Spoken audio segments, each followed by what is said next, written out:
Is it my go now? Yes, I picked Big Show.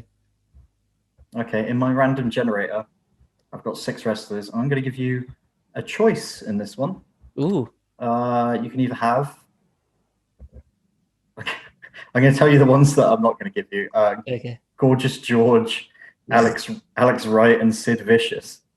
Sid Vicious, you just think of the broken leg spot, don't you? Which is sad. I'd like to not think of that spot. Apparently, there's an even worse video that's recently come out of an independent wrestler shattering both his legs coming off the top rope. The Sid Vicious one, the worst part was what we saw was never broadcast in America. So how did in the American pay-per-view, they were showing some backstage segment at the time. Oh. So they just tuned back in, and there was Sid Vicious on the floor being like, "Pin me, please!" And then the match ends. End it, please. Yeah, that footage is from like the UK version of the pay-per-view because we saw it. Imagine if the finish was a figure 4 leg lock or something. Or just twist his leg around all the wrong way. That's like we were talking about guys going to the top rope who shouldn't go to the top rope. Yeah. When has Sid Vicious ever gone to the top rope? It's because he landed on one leg as well. That's like I know. Apparently there was an agent that was like, you know what you should do? You should do a top rope big boot because no one's ever seen it. So if you did that, imagine the pop. And he was like, okay, I guess. Yeah, I heard that. That's why no one's done it. Yeah. God, stupid, so stupid. But sorry, who are my 2 choices? Your choices are Andre the Giant, or that was gonna be an easy one if I did, if you do pick that one, or CM Punk. Oh, CM Punk, my favorite wrestler of all time. Okay, what would have been your one quickly if it was Andre the Giant? The first thing that comes to mind is the documentary by HBO, actually. Oh, really? Oh, okay. Yeah, that's it is fantastic. Really, really good documentary, yeah. Yeah. I thought you were gonna say Andre versus Hogan, but I've never actually seen that match. My only memories of Andre the Giant. No, it's just one of those matches where I just look and I just think I'm not going to enjoy that match, so I'm not going to bother. It's one of those matches where they don't really need to do because it's been so hyped up, and wrestling in those days, like when you get a big marquee match like that, like just a guy the whole story is Hogan trying to go for that body slam, and every time he teases it, like the crowd goes absolutely mental. And it was just built up so much that they barely had to do anything.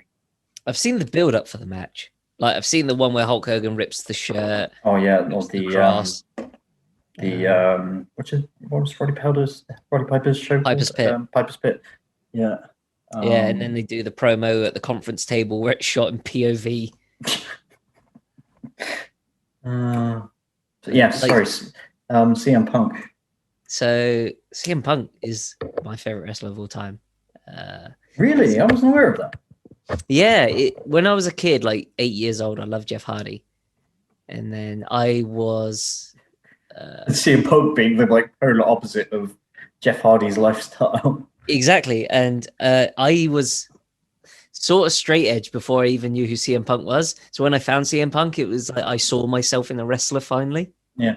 Oh, that was the first time that ever happened. So I'd always been a Punk fan. And it has to be Money in the Bank 2011. Has to be. That is one of... It's not a great match in terms of execution, but in terms of storytelling, and it is perfect. Like the whole story of John Cena does his 4 moves of doom before he hits the AA, and the first time he goes for it, he goes for the 2 shoulder tackles, but Punk dodges them both. The second time John Cena goes for it, he hits the shoulder tackles, but then he goes for the sidewalks, the back body drop thing. Yeah. Punk counters that. Third time, John Cena hits those, goes for the 5 knuckle thing. When he bends over, Punk kicks him in the head. And then the 4th time, John Cena finally hits all the moves in sequence. Yeah, that's a great match. The entrance. Another one where, I was about to say the crowd almost makes the match. Because I remember the entrance at the beginning was one of the biggest pops of all time. Yes, and after his music stops, the crowd are still going at that level. And he sits cross-legged in the ring, and you could just see this fucking smirk on his face. He's loving every second of that Chicago town, just giving him so much love. It's so incredible. Much good stuff. But yeah, I loved that. I loved his feud with Rey Mysterio, where he had his head shaved and he wore the mask. Oh, where he sung "Happy Birthday" to Rey Mysterio's daughter, and it was just the most sleazy, vile, heelish thing. Yeah, that was great. Yep, love that. I loved his Money in the Bank match at 24, the Orlando one. Yep. That was great. But there's one match, I can't remember what it is. He's in the tag match. I always remember the spot. It's him and someone, I think it was a Nexus guy, against Big Show and Kane. And Big Show does his big chop in the corner and Punk takes it. And he's like, that really hurts. And Big Show grabs him by the throat, puts him in the other corner, goes for a second one, and Punk turns 180 degrees. And Big Show just goes, fine. And he just does it to his back. And Punk sells his back worse than his chest. And I was like, that's genius. I love it when you have a wrestler who has an established move like that. Yeah. He does it forever, but then one wrestler decides to do something different on it. Clever twist, yeah. Yeah. But yeah, I love Punk matches. I have his best of DVD from Ring of Honor. I have his Summer of Punk DVD. I think it was like the first wrestling DVD I ever got was those. But yeah, what about yourself? I was going to say as well, the Money in the Bank match against John Cena, but also his series with Samoa Joe in Ring of Honor, which is probably one of my favorite matches of all time. Yeah, you said number two. Yeah. Just amazing storytelling, because you remember spots from the first match between those two, and they do callbacks throughout to that first match. And yeah, just that whole trilogy was just incredible. And the third one is really good as well, because they've gone to 2 time limit draws. They're just trying to get the match over like super quick, and they're instantly going for like quick pins and stuff. It's just that trilogy is up there with Steamboat and Flair's matches for me. Have you ever seen the match where he won the Ring of Honor belt from Austin Aries? Yes, although I don't remember it. Like, it doesn't stand out in my mind, but I definitely saw it. Do you remember the promo afterwards? Where he signs his WWE contract on the Ring of Honor belt? Was that? No, that was like a month later. Yeah, because the whole thing was this was supposed to be his like farewell match, and that's what everyone thought it was. Yeah, so that's it. Yeah. No one buys him as winning it, and then he wins it, and they go crazy, and he does the whole I'm so happy and this that, and then he grabs the mic and he does the big FU promo, and everyone just completely turns on him. And then I can't remember. I think Jamie Noble runs out, and then Punk realizes, oh no, I've just peed off all these fans, and now I have to run through them. Yeah, that was great. And then, like a month later, he signed his actual contract on the belt. God, that was great. Such a heelish move as well, especially in Ring of Honor, where they hated anything WWE on Main Street. Yeah. Have you ever seen the thing where the Hardy Boys turned up in Ring of Honor in like 2003? Oh God, yeah, they booed the hell out of Jeff Hardy. And like there's like a group of women that go nuts, but then there's all the men just going, "Boo! You can't wrestle!" And I was like, ugh, I'd hate to have been there. It's my go then, isn't it? It is your go. Shelton Benjamin. His match with Shawn Michaels, where he got kicked in the face from that springboard in, also known as the best sweet chin music of all time. Which is really bad. The match that I remember him by is basically Shawn Michaels' spot in it.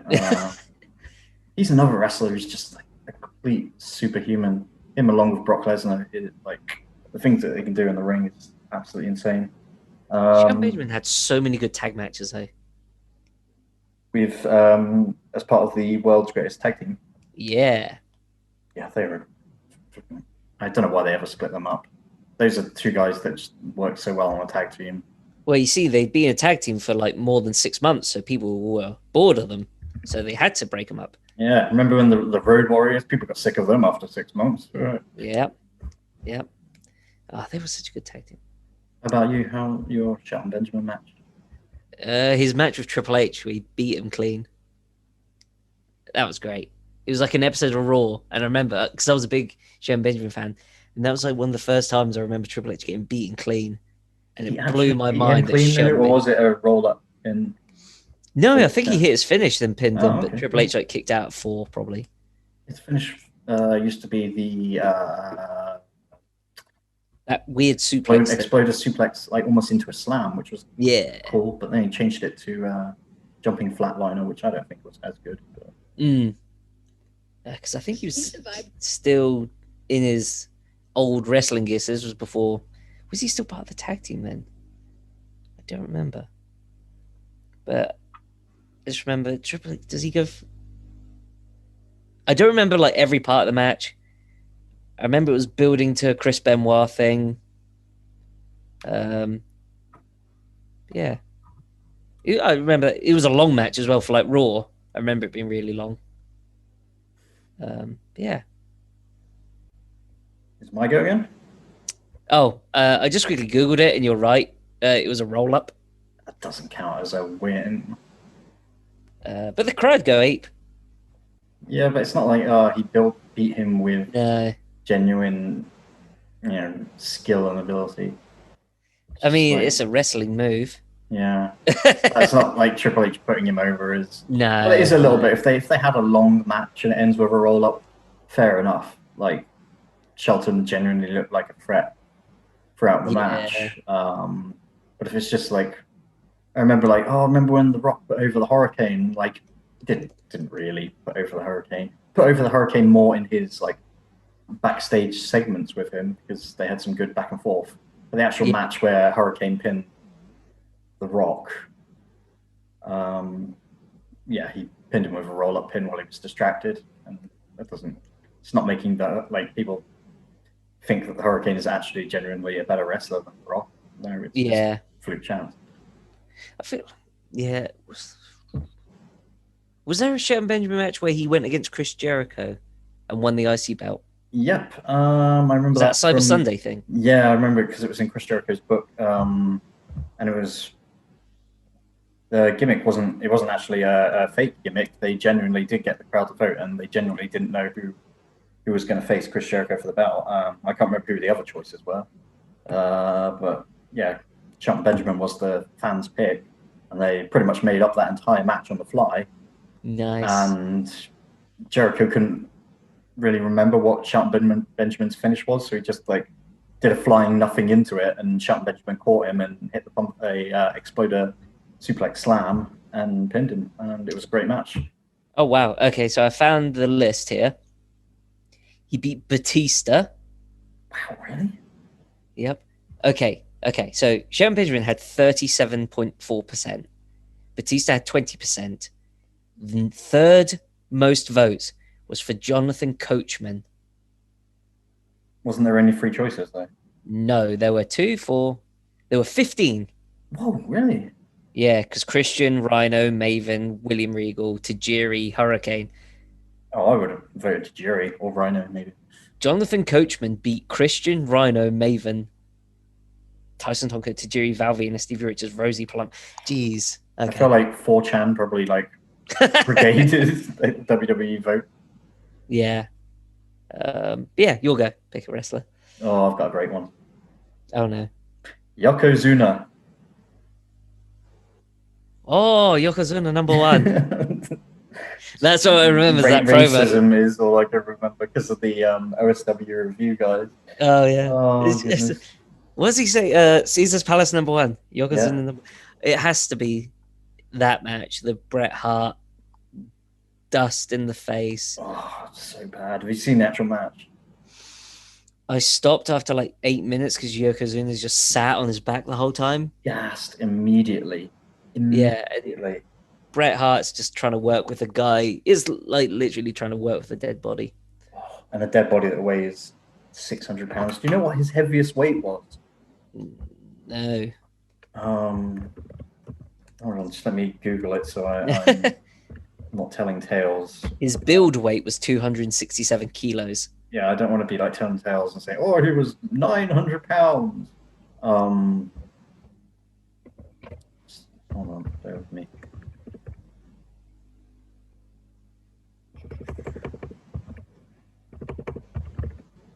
Oh, sorry. You can hear that. That's mine. No, that's cool. How long was he? He was champ 2 times, wasn't he? Was he 2-time champ? Or it was just the one? Or was that tag team? No, I'm thinking my tag team. goodness. He tag teamed with Owen Hart. Oh no, he was a 2-time WWE. Yeah. Okay. He won it, lost it to Hulk Hogan, then he won it. He didn't win it back. Did he win it back? Or was it just like he got given it because Hulk Hogan left? Yeah, I think if he did get it back, he definitely didn't go over Hulk Hogan. Unless there were shenanigans involved. Oh my goodness. Okay, right. This is after his WWE run. You know, when I don't know if you're aware of the terrible Legends of or Heroes of Wrestling pay-per-view. Yes. Oh god, it's so bad. Anybody listening, just Google that, and I'm sure there's hilarious YouTube videos breaking it down about how bad that show was. We won't go into it right now, but yeah. On that show, just after he left the WWE, he was 760 pounds, which is 345 kilos in British terms. I could squat him. I can't imagine. And apparently he was trying to get even larger with a goal weight of between 850 and 900 pounds. So he could set a new record as the heaviest professional wrestler of all time. My goodness. Just trying to work, in that match, Bret Hart trying to wrestle around him. And, saying like, oh, Bret Hart can wrestle a broom.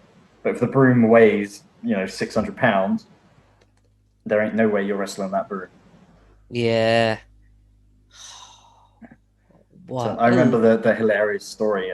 WWE sent him and Vader to essentially a fat camp to lose weight. Oh no! And they would essentially break out at night and go to KFC and eat loads of buckets of chicken because they were hungry. That's what the story was anyway. Wow. Don't know if that's actually true. Yeah, that's So yeah, that would be my. That's your Yokozuna match, is it? Yeah, I can't think of any other Yokozuna matches, to be perfectly honest. Okay, who would I pick from mine then? Let's go Dolph Ziggler.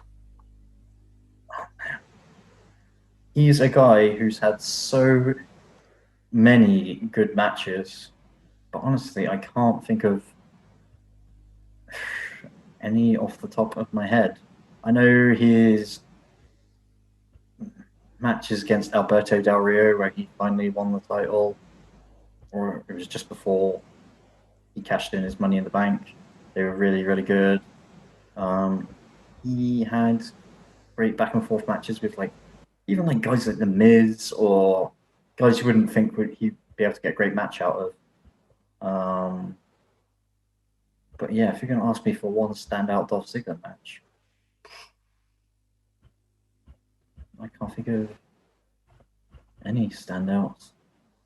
I'm sure he's had plenty. Those guys that he may not have had standout matches, but he would have standout performances trying to make the matches stand out. Yeah, he's a guy who elevates other people, and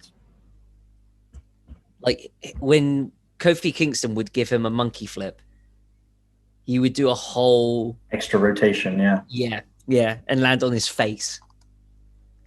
And he was the first guy where I noticed how much he was bumping. Well, he's notorious for he almost oversells, but he bumps like an absolute hero. Yeah, so for me, 2009, 2010, I wasn't really a smart fan, I guess you'd call him, but I was watching him and I was like, this guy should be your top guy because he works so hard.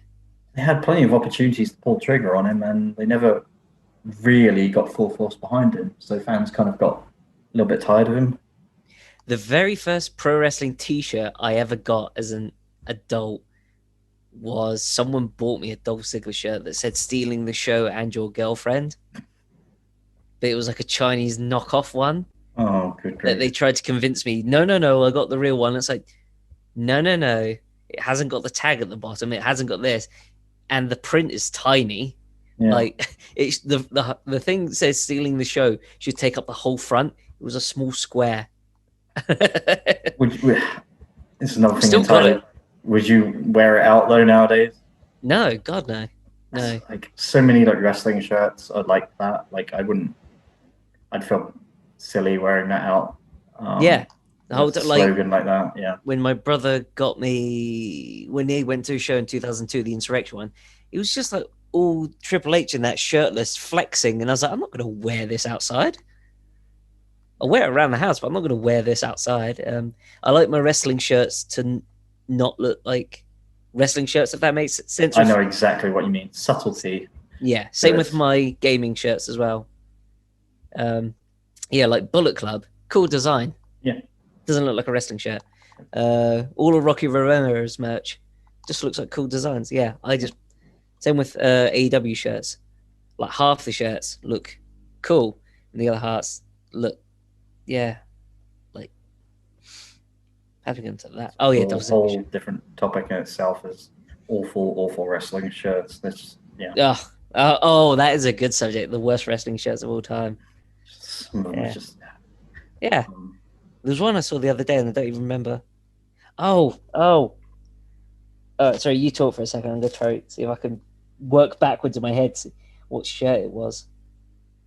So yeah, Ziggler, again, he's probably had great matches with like Edge and Punk and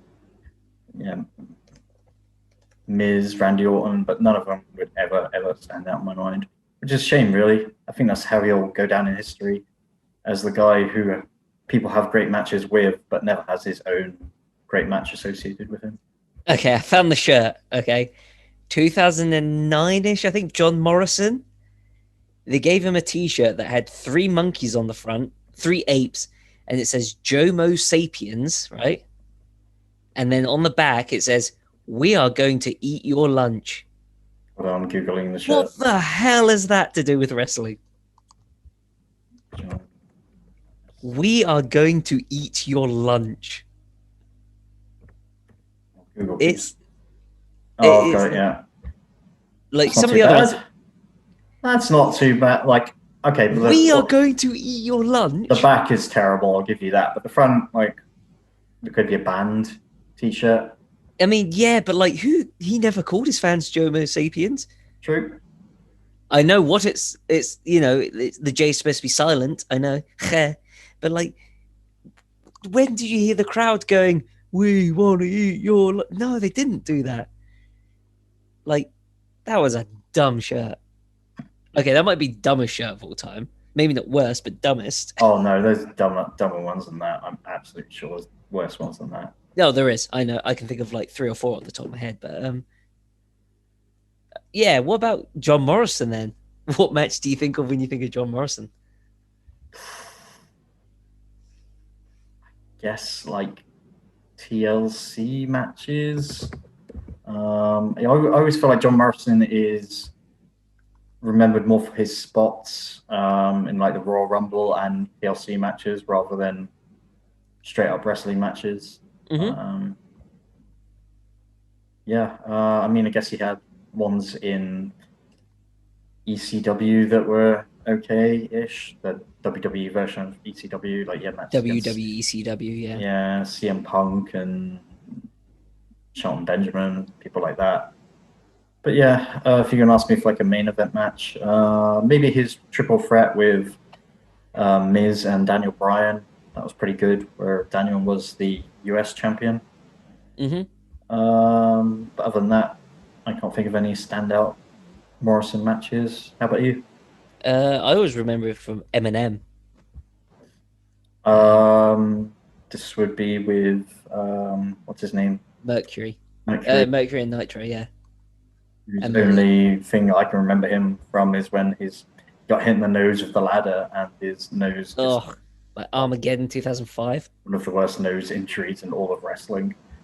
Just shattered every bone in his nose. Horrible. They had a fun match there when they won the tag titles. It's from Eddie Guerrero and Rey Mysterio. Really? Yeah, this was back like 2005, so when SmackDown were trying really hard. Wow, that was a big deal for them to beat those guys. I think it was their debut match as a tag team as well. But they were also like one of the first times I remember like a tag team getting a special entrance. Because they had those slow-mo entrance, didn't they? No, they had the red carpet come out. Oh, yes, yeah, the photographers, yeah.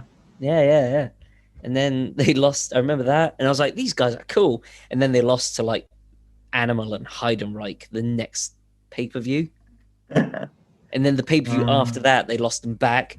And then Eminem lost. Like, they were real start and stop. So they'd always win the title, never defend it and lose it. Like, yeah.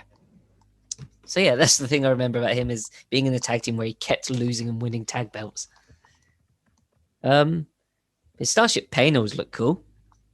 When he hit it right, he's notorious for like overshooting it and just about catching the guys. When he hit it like full on, it looked good. Yeah, no, I always liked him. Like his stuff in Lucha Underground was good as well. Oh man, that's another thing I have to go back and watch. I watched the whole of the first season, but then I never followed up the following seasons. Apparently they're really good. God, I really need to go back and watch that. Fun fact, I guess. So I don't have Netflix. I don't really like Netflix that much, but someone messaged me and they're like, Lucha Underground's on Netflix. So I signed up for a free month with a different email account, went in, and then I was like, I can't find it. Which one? And they went, if you use a VPN and go through America. And I was like, nope. And I deleted my Netflix account there and then. Because I was so excited to watch Lucha Underground as well. I love that they went a completely different angle on wrestling with the vignettes backstage looked like something out of like Better Call Saul or Breaking Bad or something like really well shot. It looked cool. Style. Yeah. It was a wrestling show that if someone came in, they would look at it and go, oh, this isn't normal wrestling. This looks cool. Yeah. And like Ricochet and Cobb looked cool. Their gimmicky characters still looked cool. They didn't look cartoony or childish. Yeah. And I respected them for that. Is it my go? Yeah. Is this the last one then? Yeah, I was going to say this makes us the last one. Forever. But it's a good one. Terry Funk. Oh, ECW won that San 2006, the tag team match with Mick Foley against Edge. Oh, yes. That's such a good match. That's one of my favorites as well. That is such a good match. Considering look at the people in that match. You've got Tommy Dreamer, who's never been known as a particularly great workhorse. He's considered a hardcore wrestler by most. You've got Mick Foley, who at that point was well past his prime. And you've got Terry Funk, who at that point must have been late 50s. That was the first Terry Funk match I saw as well, I think. Probably in his 60s at that point, actually, because he's 76 now. He's 76 now, so yeah, 2006. Don't ask me to do the maths. 14 years ago.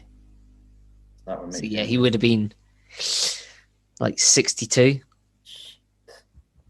And he was so great.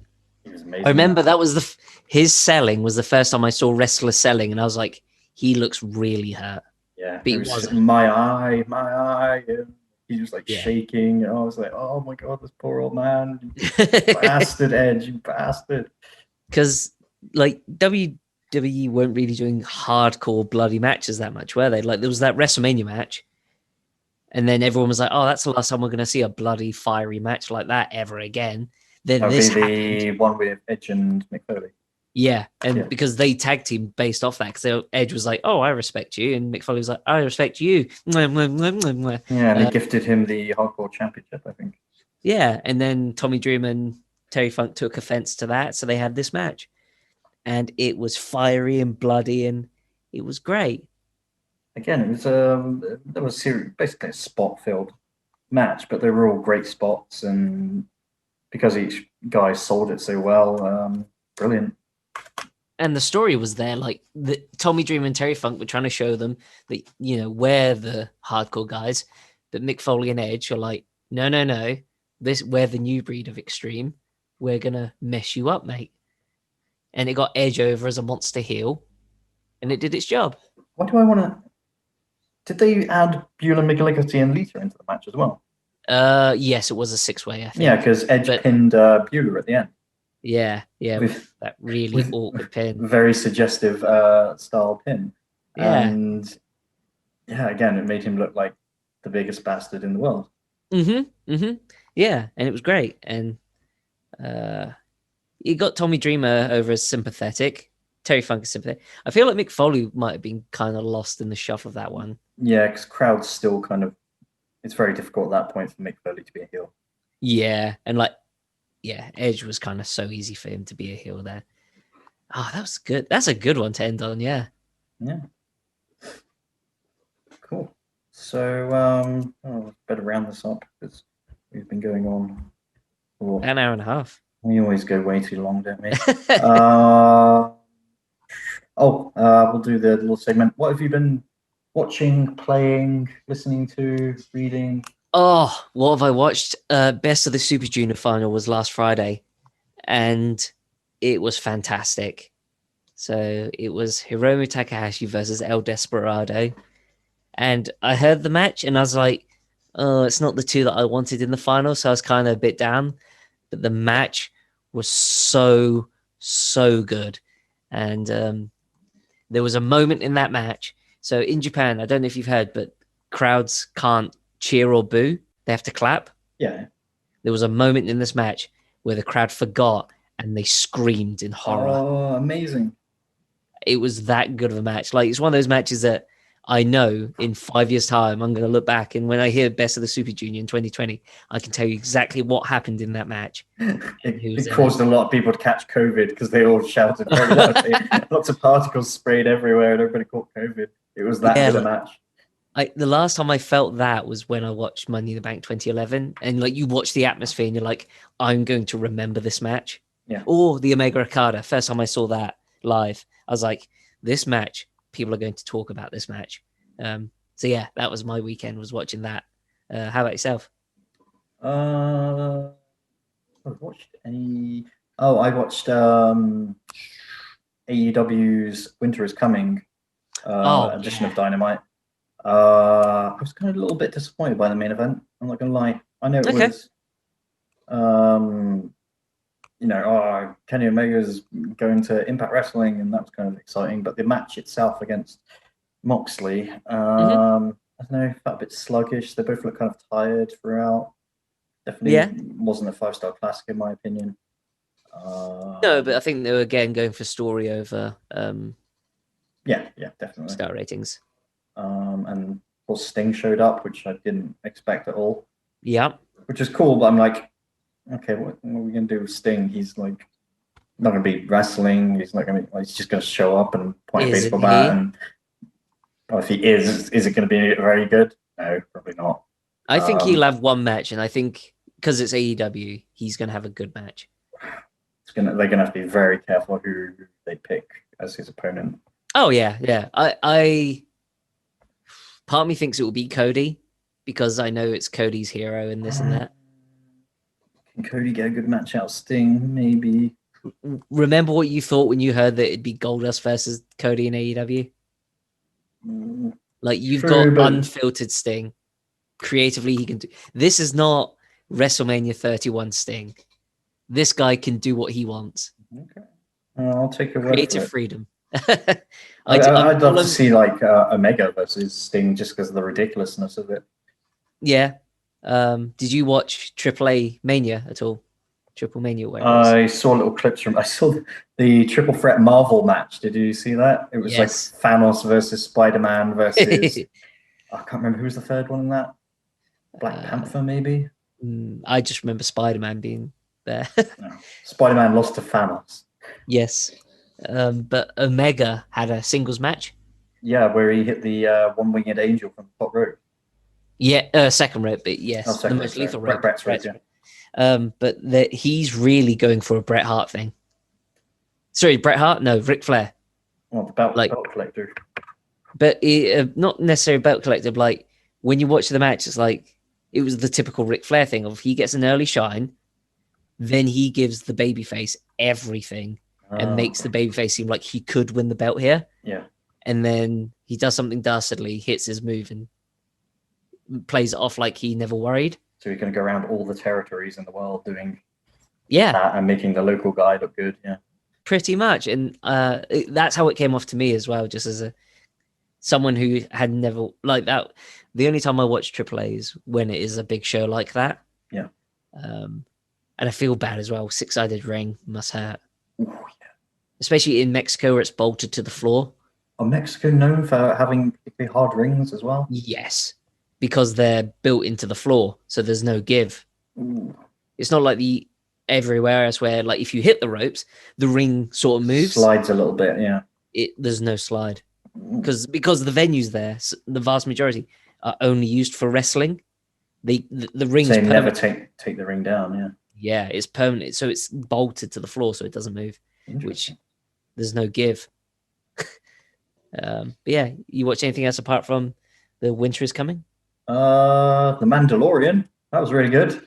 Yeah, I know you haven't seen that yet, so I'll spoil anything for you. Yeah. If you want to speak to someone about it, Kenneth Halfpenny. I know, yeah, we've been talking about it. Okay. We're nerding out over it. It's so good. It's the best Star Wars thing since The Empire Strikes Back. It's amazing. I think you mean Phantom Menace, but okay. Yeah, anybody who's listening, definitely check out The Mandalorian. It's brilliant television. Also check out Phantom Menace. No, don't ever check out Phantom Menace. It ruined Star Wars for you like it did for me for like 10 years. You're missing out. And then The Last Jedi ruined Star Wars for me for the subsequent. I have not seen that film yet because people keep telling me that. You know what? It's not awful. It's got some good ideas scattered throughout, but yeah, let's not even go into that. What have you been playing, Aiden? Tomb Raider 2 over and over and over again. I've put in 20 something hours over the past week. I'm determined to get this personal best for me. Apart from that, I have played. What did I play? I've bought myself Doom Eternal. Yeah, you said. I still haven't started that. Yesterday. Are you in for a treat? You are in for a treat. I put it in my PS4 yesterday at 4:00, and I was like, "Here we go! I'm going to play some Doom," and it went update, and it didn't start until 9:00. Welcome to modern gaming. Yeah, I don't remember putting an N64 cartridge in, and it would take forever back then. It'd been on dial-up internet. Like, you've got to download a 24 megabyte update. It'll be 9 hours. So, what did I play? I think I played the Master Chief Collection, which is every Halo game up to Halo 5. Yeah, I've got that downloaded as well, but I haven't opened it up. It's great. It's really good. It is Halo. I completely missed out on Halo. I never played a Halo game. Oh, cool. Oh, you're in for a treat then. I played at university. We played the Halo 3's multiplayer. That's great. That is. You can do that on Master Chief Collection. That's fantastic. Online as well. That's why I've been spending. I spent 8 hours on the multiplayer alone because it's so good. SWAT mode, where you only have the burst rifle and it's headshots only. That was my jam. Still is my jam. Me and my friends used to, when we were in school and college, we'd meet up, go around someone's house with 3 TVs and 3 Xboxes, and we'd hook them all up around different rooms. Yeah. And the 12 of us, sometimes 16 of us, would just play Halo 3 for hours on end till literally 8 in the morning. Amazing. Those are good memories. Memories make me want to go back. Yeah. They don't make them like that anymore. Well, if they do make them like that anymore, they just remade them and put them out. Yeah, they just give it a buff and then send it its way. So yeah, we can play Master Chief Collection sometime. Hooray. There's online campaigns and stuff. I have been playing, very excited about this, Red Dead Redemption 2. Oh. Yeah. Cowboy. Enjoying it? Yeah, well, I wanted a cowboy game, and your options are pretty much Sunset Riders from the Sega Mega Drive, or Sunset Riders was great. Yeah. I used to love a bit of Sunset Riders. I can't remember. Was the Mega Drive version? Did you have 4 characters to choose from? No, that was the Super Nintendo version. That was even better in my opinion, but played mostly the Mega Drive version. But no, Red Dead Redemption 2. I thought it was just going to be Grand Theft Auto, but with horses. Horse Theft Auto, but no. It's that'd like be Grand Equestrian Theft. And you can steal horses in this, don't get me wrong, but it's more like a cowboy role-playing game. Yes. Does it still have the slow motion shoot thing? Dead Eye, yeah. Yeah. Nice. But yeah, I never played the first Red Dead Redemption, so this has been great. It's one of those games I was worried that it's just gonna be like just too, because I don't have time to put 100 hours into a game, so I was worried that it was going to be, because it's notoriously open world and there's so much stuff to do. But you can just really take it at your own pace and just go out and have cowboy adventures. Cool. And you're enjoying it?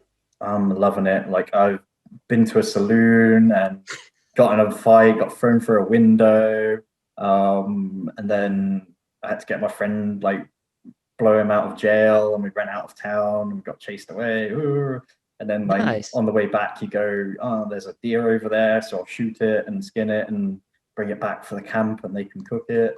And then you shave yourself and bathe yourself, and then you run off and rob a train. It's just like all cool stereotype cowboy things. Everything you'd want from a cowboy game. Yeah, every cowboy cliche, it's in there. So I imagine I'm going to get bored of it after like 4 or 5 hours, but right now I'm enjoying the hell out of it. Nice. And the other thing was I want to talk about was Cyberpunk finally got released. Yes. And good grief, it's getting torn apart apparently. I remember like looking forward to this game like 3 years ago. It's been in development for 8 years. Yeah. $417 million pumped in. And yeah, I'm definitely gonna wait a while for it to get patched up before I start playing that. That's a smart move. You're a smart man. Yeah, it's one of those games that I knew the second I saw Keanu Reeves in it. I was like, this game is just going to be popular because of memes, and then it will come out and people will forget about it. And it's going exactly that way. The bugs in it have already been all over Reddit and memes. And they said to reviewers, you can't use any of your own footage in your video reviews. You have to use this footage that we provide you. I wonder why. Like, if you're going to do that, just say embargo till the day of. Because that's what I usually get if people aren't. They really should have just delayed it more, but of course they delayed it half a dozen times already. So, and they probably wanted it out by Christmas as well to take advantage of that. And this is the best version. This is the version where they're like... We did 100 different versions, and this was the best one.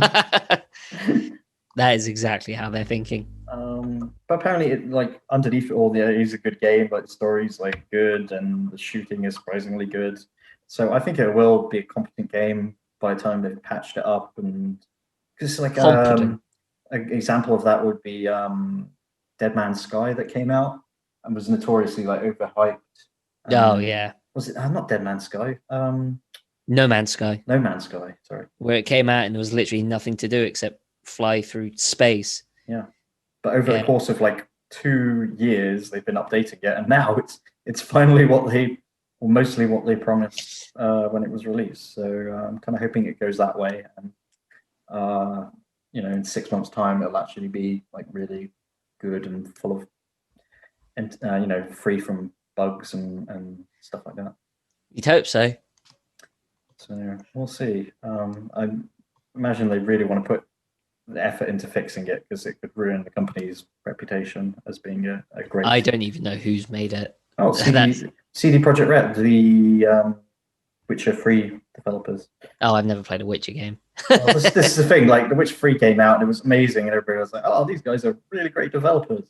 But they haven't developed any other great games before that, so... Polish developers, aren't they? Or yeah, Poland, yeah. Okay, yeah, because I know the book, I think, was written by... Yeah, it's Polish as well. So, yeah, that's cool. That's a good question. I was going to ask you, what would you consider the best game developer of all time? Nintendo. You're ultimately going to Nintendo, and I easily struggle to argue with you, just based on how long they've been around as well. How long they've been around, and how many games have they released that have come out and everyone have gone, that was broken or that was awful. Like they've never made like a objectively bad game. I could definitely disagree with you there. Okay, go. I don't know. Like I'm sure Mario Party 4. No, that was a good one. You got the capsules. I'm sure there's been like bad, and that Mario was developed Party by games, Hudson.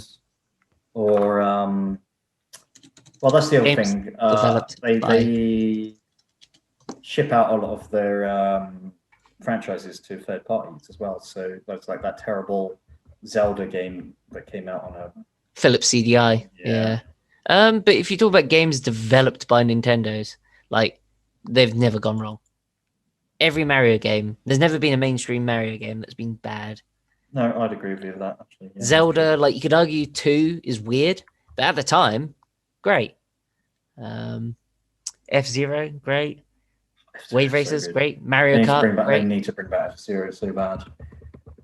Like I'm going through games. All of them here. Ocarina of Time, Pokemon Stadium, F-Zero on the N64, Majora's Mask, Pikmin. Like they've never done. It has to be Nintendo. Like, yeah. Like, because even if you say, "Oh, Naughty Dog," because they've done they've done 3 Crash Bandicoots, they've done Jack and Daxter, they've done Uncharted Lazarus. They've never done a bad game, but then you forget about the stuff they did before that, like Math Jam and Dream Zone and Keith the Thief. And it's like, yeah, they're not the greatest. True. Well, who would you have gone with? Nintendo as well. Yeah. Because it's the correct answer. Or Valve, maybe. What? Let me have a think. Portal, Half-Life, Portal 2, Left 4 Dead, and then they just pretty much gave up after that. Like, we've made some of the greatest games of all time. We don't want to risk making bad games. So stop making games. Yeah, I mean, their first game was Half-Life, yeah, so they haven't really done. And it was pretty much multiplayer games like Counter-Strike and Team Fortress. But then they've made games that people have forgotten about, like Day of Defeat. Yeah, true. And wasn't there? I feel like there was one that people forgot came out. Would that Alien be Swarm? Artifact? Oh, yeah, be that. Yeah. Oh wait, no, that apparently did right.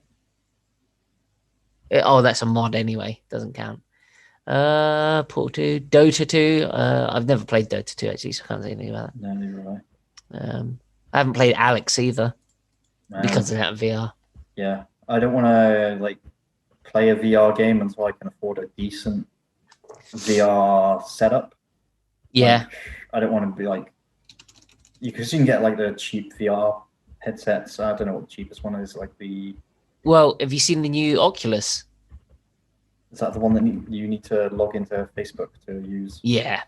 But it's like £250, £300, which I thought like you'd have to pay double that. But yeah. But let's go way off track. Yeah. So that's what I've been playing. I've been playing some Red Dead Redemption 2. Nice. It's hilarious that my terribly old laptop can actually run it on the lowest settings, but it's supposed to be a very scenic game, so the camera keeps like cutting to like these great angles to like take in the immense mountains and beauty around you, and because I'm running it on the lowest settings, like all the mountains are like really terribly textured and like half of it isn't popping in. It's like really bad, but it doesn't affect it doesn't affect the experience whatsoever. It's still a nice enjoyable game. Cool. So we round it up there. Sounds I know you're good. about to go streaming. Remind everybody where they can find you streaming again. Twitch.tv/TaylorMade Aiden Taylor. Fantastic. And I will get to streaming my own Twitch at some point, but my gaming time is taken up by Red Dead Redemption at the moment. No worries. No, like I say, it's cute. And I don't want to. There's no way my computer's going to be able to stream that and play it at the same time. No, cause it to explode. Mine can barely run Batman. Arkham Asylum. Oh, that's such a good game as well. Yeah, that's what I'm about to head out and play Arkham City. Oh, no, that's my favorite one. That's the first one I played. It's because it's the best one. That's objectively the best one. So yeah, I've just about to go. I've just beaten Zaz, not Zaz, right? Ra's al Ghul. In the with the weird dream sequence where you fly and follow him and stuff. Oh yes, yeah, and you sword fight him, I think, as well. Yeah, so I'm just there. Cool. Oh, thank you for joining us in another enjoyable episode of Getting Scraps with. And have fun. We will be back next week for next time be our end of year episode, our end of year wrap up. Or the week after. I look forward to it. We can. You want to leave it until the actual end of the year, or I don't know what I'll be doing around then. Okay, well, we'll see. Maybe next week will be the end of the year episode, or maybe it won't. We'll see. Cool. Well, take care, my friend. Take care. I'll speak to you soon. Take care.